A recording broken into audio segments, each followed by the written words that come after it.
Hello, students. Today we are going to work on our background information on DBQ Online for samurai and knights. Are the similarities greater than the differences? That's the question we have to be able to answer, right? So to get into the DBQ reminder, we go to Clever, and then we go to DBQ Online, the DBQ project. That should be in your favorites already. And then when you log in, you're going to log in with Google, and then you will see your class. I have a bunch of classes. You only have one history class, right? So you'll see your class period, and then right below your class period, you will see Samurai and Knights, and then there will be a blue button that says View. So click on your blue View button. All right, we are going to view our assignment. So samurai and knights, were the similarities greater than the differences? So obviously we have our samurai on the left, we have our knight on the right. That rhymes. Overview. More than 1,000 years ago, a class of professional warriors arose who swore oaths of loyalty to noble lords and fought to the death to defend them in battle. Interestingly, this happened at about the same time in both Japan and Europe, even though the regions were thousands of miles apart. The Japanese called their warriors samurai. The Europeans called their warriors knights. This mini Q asks you to compare the two. So on our overview, we have a list of the documents that we're going to look at. So we're going to be talking about the feudal system. We're going to be talking about their military training, their armor, their codes of honor, and their feelings about death. For today's activity, what you're going to do is click Next and click Next again. We're actually going to go to the background essay. So our purpose here is to annotate or mark the text. We're going to highlight or underline, whatever you prefer, evidence in here of the time. So when was this happening? The place. So again, we're looking for some proper names. Where exactly was this happening? The people. So who are some of the people that are involved? We know samurai and knights have to be in our background information, but are there any other important people that we might want to mention? That we would highlight in orange. And then our story. So these are the stories, like, so what happened? Events and ideas. So, and that will be in green. Like, maybe we want to talk about feudalism or the feudal system. Why did the feudal system start? So we're getting the background information. So we would definitely want to be talking about samurai and knights. We're going to be talking about where this happened. We're going to be talking about who was involved, right? So the first thing you do here is number your paragraphs. So I'm going to use a writing tool, and I'm going to put it in black. And this is so in class, when we discuss this, we'll be able to all refer to the same paragraph. So that's why we always number our paragraphs. So the first paragraph you're going to number 1. Yeah, okay. If you don't like what you write, just erase it. Click it and erase. Boom and boom. Okay, or not.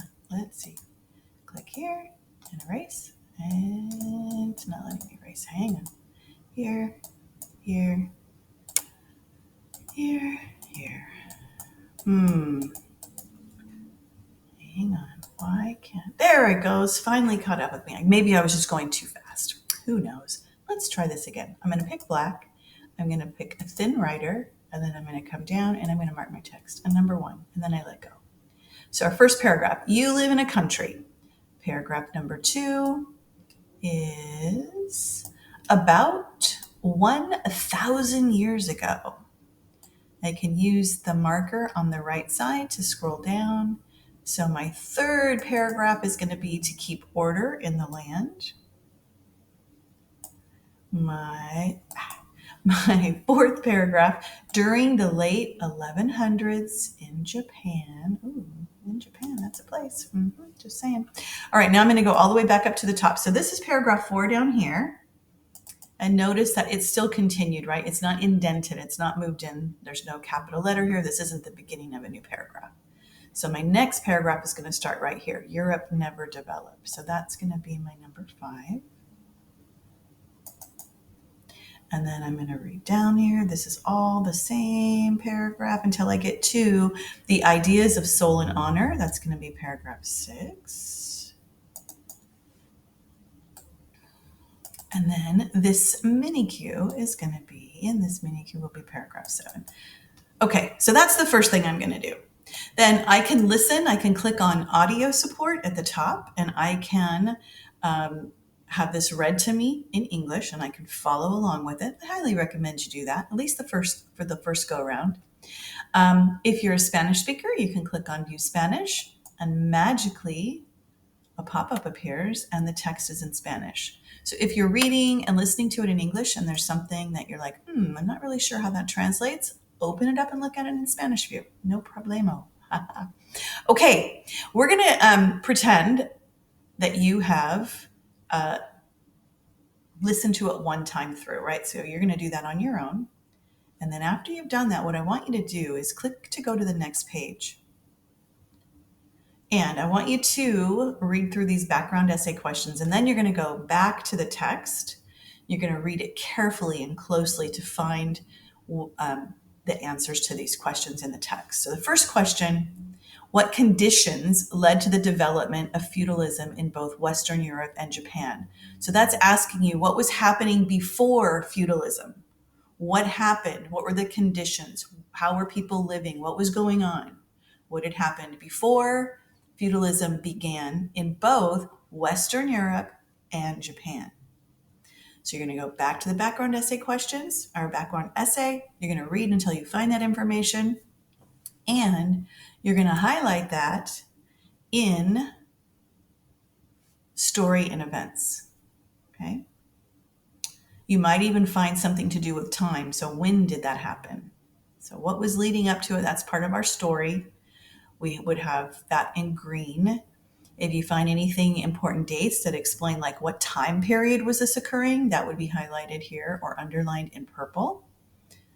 Again, we're using our annotation tools up here. So you can pick to free write, you can pick to underline, select the color that you want. So if I find a time, I might underline it in purple, right? If I find a place, I might underline that in purple. Or if I'm like, you know what, I'm not into the underlining, but maybe I could circle it. Oh, here's where this happened. I could put it in blue and move it to where this is happening, right? Okay, move it to where you need it to go. Any important people. So if they're explaining what a samurai or a knight is, or if they are explaining who the leader was in the feudal system or anything like that, any important people would be highlighted in orange. And then again, the story, so those are events, important ideas would be in green. And you're going to do that for each of these questions. So the next question is, in the feudal system in both Europe and Japan, what did lesser nobles give to lords in exchange for grants of land? So you're going to find that. You're going to highlight in your text on the background essay. Question 3, what military figure existed in Japan but not in Europe? So that might be an important person that you would want to talk about in your background information. What religious figure existed in Europe but not in Japan? Again, we're going back to the background essay to find it and highlight that. That's going to be another important person. What different religions or belief systems influenced people in the two regions? So that's going to fall under the green maybe, right, with the ideas. So religions or belief systems. And then you're going to define each of the following. We have clan, feudalism, knight, samurai, shogun, chivalry, and bushido. And then we have our timeline below. Right. Timelines are really important to help us understand the chronology, right? What order things happened in. So you can always refer down to the timeline as well as that background essay to help you build your background knowledge about the topic. For the definitions, again, if we go back to our background essay, we'll notice that these words are already highlighted for us. So if we click on the word, it's going to give us the definition for a clan. A group of people, sometimes in the hundreds of thousands, who are descended from a common ancestor. So you can either copy the entire definition or you can write it in your own words for your own understanding. All right. And that is the activity for today, to build that background information, right? Answering the questions, highlighting the information, and then it's always a really good idea after you do that to come back to the background essay, and underneath time, you can add either a sticky note, and if it's going to be related to time, again, I would pick purple. And in my own words, I can write a sentence or two about the time, right? Again, this always has to be in our own words. We never cite evidence from a background essay. We have to be able to summarize it, synthesize it in our brain, and then summarize it. So you could write a sentence about the time that this occurred.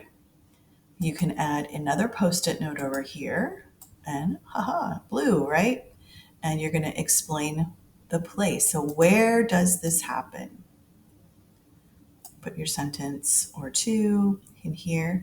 And if you prefer not to use Post-its, you can always make a text box instead and just drag it underneath, right? Not a problem. So whatever you prefer. Okay? So either one would work. And then you're going to put your information. Again, you're going to think about who are the important people. I know I need to talk about samurai. I know I need to explain, who samurai and knights were, but what were some of the other important people? So look back to see what you highlighted already in orange, and then you can add either your Post-it note or your text box underneath people to write a couple of sentences. This might be a little bit longer. And then the events and ideas, right? So what led up to the feudal system in Japan and in Western Europe? What were some of the ideas that are explained here? So look for what you've highlighted in green and summarize in your own words underneath story. And that's it for today.